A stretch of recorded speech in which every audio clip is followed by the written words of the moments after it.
បងប្អូននៅចាំអាមួយនេះទេវាគឺជាផ្កាយពីរឈ្មោះ ណាត់ស្រីអ៊ីនអនុប្រធានភូមិភាគ2ល្បីថាវាមានដើមកំណើតខ្មែរនៅបាត់ដំបងប៉ុន្តែពេលនេះល្បីថាវាងាប់ហើយដោយមិនដឹងមូលហេតុដែលខ្លះថាគេលួចដាក់ថ្នាំពុល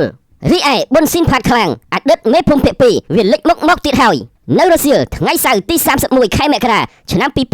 2026អតីតមេបញ្ជាការយុទ្ធភូមិភាគ2ថៃគឺប៊ុនស៊ីនផាត់ខ្លាំងបានដឹកនាំកូនទាហានថៃទៅគោរពបដិមាព្រះពុទ្ធរូបនៅក្បែរបរិវេណប្រាសាទតាមាន់ដែលជាប្រាង្គប្រាសាទស្ថិតនៅក្នុងទឹកដីរបស់ប្រទេសកម្ពុជាប៊ុនស៊ីនផាត់ខ្លាំងមានជំនឿយ៉ាងមុតមាំទៅលើព្រះពុទ្ធរូបនេះថានឹងអាចនាំភាពត្រជាក់ត្រជុំនិងជួយថែរក្សាការពារឃុំក្រងទាហានថៃកុំឲ្យត្រូវគ្រាប់កាំភ្លើងនៅពេលប្រយុទ្ធគ្នាដោយនៅពេលកន្លងមកយោធាថៃបានបើកការវាយប្រហារនិងឈ្លានពានមកលើទឹកដីកម្ពុជាមុនតាំងពីថ្ងៃទី24ខែកក្កដាឆ្នាំ2025ម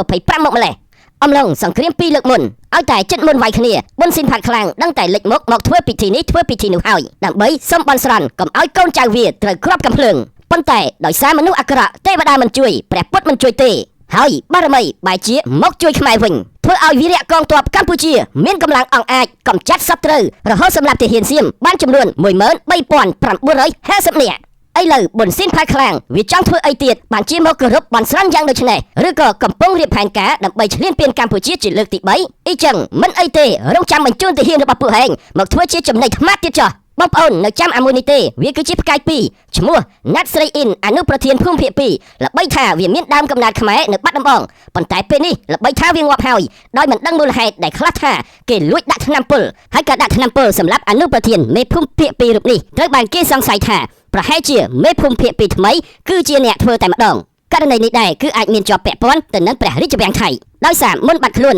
អនុប្រធានមេភូមិភាគ2រូបនេះនិងប៊ូខាវដែលមានដើមកំណើតជាខ្មែរសុរិនត្រូវបានព្រះបរមរាជវាំងហៅចូលគាល់ទាំងអស់ដោយសារស្ដេចថៃទំនងជាមិនទុកចិត្តខ្មែរសុរិនហើយតាំងពីពេលនោះមកណាត់ស្រីអ៊ីនបាត់មុខរហូតការពិតគឺវានេះហើយដែលជាអ្នកប្រើល្បិចលបួងបោកបញ្ឆោតដើម្បីចាប់វីរៈកងទ័ពយើងទាំង22នាក់ទៅវាបានបាញ់សម្លាប់ម្នាក់រត់រួចម្នាក់នៅសល់20នាក់យកទៅឃុំចុងក្រោយដោះលែង2នាក់សល់18នាក់ហើយឥឡូវអ្នកនៅសល់ទាំង18នាក់នោះក៏ត្រូវបានសៀមដោះលែងមកទាំងអស់ហើយដែរតាមការឲ្យដឹងពីបងបងជួបមកថានៅព្រឹកព្រលឹមថ្ងៃទី29ខែកក្កដាឆ្នាំ2025បន្ទាប់ពីបទជបាញ់ចូលជាធរមានលើកទី1នៅពាក់កណ្ដាលយប់ថ្ងៃទី28ខែកក្កដាវាបានប្រើល្បិចថោកទាបបញ្ជូនទាហានវាជាច្រើនអ្នកចូលមកលេងនៅឋានកម្ពុជាយើងដោយខុសច្បាប់នៅពេលមេបញ្ជាការវីរៈកងទ័ពយើងសួរវាថាចូលមកធ្វើអីវាថាមិនអីទេពួកវាមកដើម្បីថតរូបអនុស្សាវរីយ៍ស្វាគមន៍បទជបាញ់ប៉ុណ្ណោះនៅពេលទាហានវាចូលមកកាន់តែគៀកដោយមានទាំងអាវុធផងវីរៈកងទ័ពយើងសួរវាទៀតថាបើមកថតរូបចាំបាច់យកអាវុធមកធ្វើអី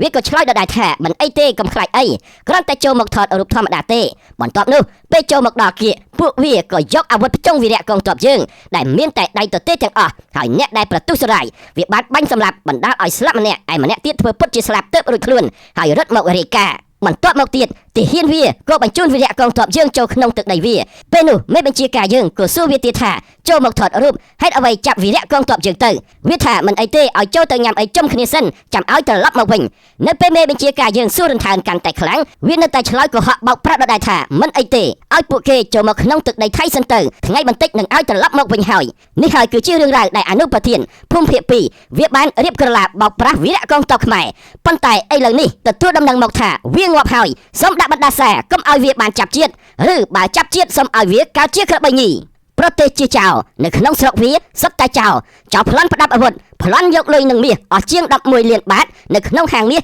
នៅឯទីក្រុងបាងកកប៉ូលីសក្រុងបាងកកកំពុងតាមប្រមាញ់ខ្វាន់កំភ្លើងម្នាក់ដែលបានប្លន់ហាងមាសមួយកន្លែងនៅតំបន់សុខុមវិទសយ50កាលពីយប់ថ្ងៃសុក្រដែលបានយកមាសតម្លៃប្រហែល 11.1 លានបាតនិងលុយសុទ្ធ 170000 បាតកាសែតបាងកកប៉ុស្តិ៍បានរាយការណ៍ថារហូតមកទល់នឹងពេលនេះប៉ូលីសប៉ុស្តិ៍ប្រាខាណុងបានប្រកាសអាសន្នចំពោះករណីប្លន់ហាងមាស Aurora នៅផ្សារទំនើប Lotus ក្នុងតំបន់ខុងតុយនៅវេលាម៉ោង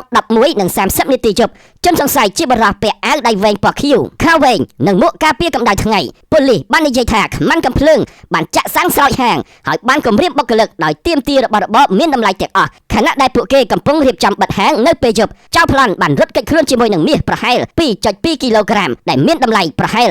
11.1 លានបាតនិងប្រាក់បាតចំនួន 170000 បាតឥឡូវប៉ូលីសប្រាខាណុងកំពុងតែត្រួតពិនិត្យវីដេអូកាមេរ៉ាសុវត្ថិភាពដើម្បីតាមដានផ្លូវរត់គេចខ្លួនរបស់ចៅប្លន់រូបនោះហើយថាប្រទេសសៀមកម្ពុជាខូចគឺកម្ពុជាខូចហើយឥឡូវនេះលោកអនុទានឆានវរៈកុលនាយករដ្ឋមន្ត្រីចាំផ្ទះ បានអួតអាងថាប្រជាប្រិយភាពរបស់ខ្លួនឡើងដាច់គណៈបកប្រជាជនថៃទៅទៀតទាំងដែលការស្ទាបស្ទង់មតិតែងតែរកឃើញថាគណៈបកប្រជាជនថៃសោះដែលជាអ្នកនាំមុខគេរហូតនោះនាយករដ្ឋមន្ត្រីចាំផ្ទះថៃនិងជាប្រធានគណៈបកភូមិใจថៃលោកអនុទានឆានវរៈគុលបានបញ្ជាក់អំពីការបដិញ្ញាចិត្តរបស់លោកនៅរសៀលថ្ងៃសៅរ៍ទី31ខែមករាឆ្នាំ2026នេះថាប្រសិនបើមាននរណាវាយប្រហារលោកអំពីរឿងឧបទ្ទវហេតុបាក់ដងស្ទូចនិងរិះគន់ក្រុមសេដ្ឋកិច្ចរបស់លោកថាមិនស្អាតស្អំពុករលួយច្បាស់ណាស់បុគ្គលទាំងនោះនឹងត្រូវចាប់ដាក់គុកដាក់ពន្ធនាគារជាមិនខាន